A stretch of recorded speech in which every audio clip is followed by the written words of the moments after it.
جمال الوجود بذكر الإله، وتصفو الحياة بنور هدى.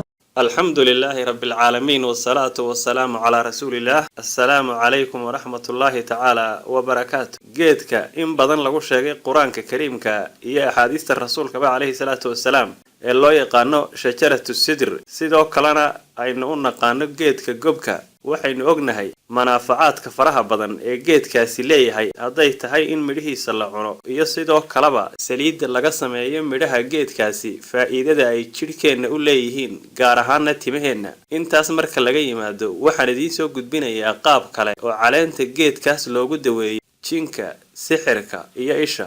waana qaabkan: waxaad soo qaadaa 7 xabo oo kamid ah caleenta geedkaas, kadibna waxaad ku burburisaa 2 dhagax dhexdood ama wax la mid ah. marka aad burburiso waxaad soo qaadaa qadar biyo ah oo ku filan inaad ku maydhato sida litir iyo wax la mid ah.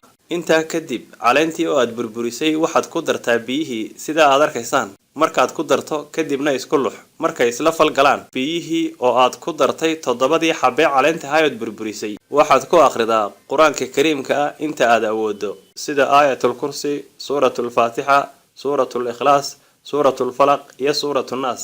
kadibna 3 jeer kabo. 3 jeer markaad kabato inta soo hadhayna ku maydho sixirka iyo jinka iyo ishaba sidaasaad kaga caafimaadaysaa biidni Illaahi subhanahu wa ta'ala. Allahumma inna nas'aluka an tashfiya mardana wa marda al-muslimin.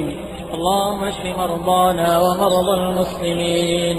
Allahumma anzil shifaa'aka ya rabbal alamin.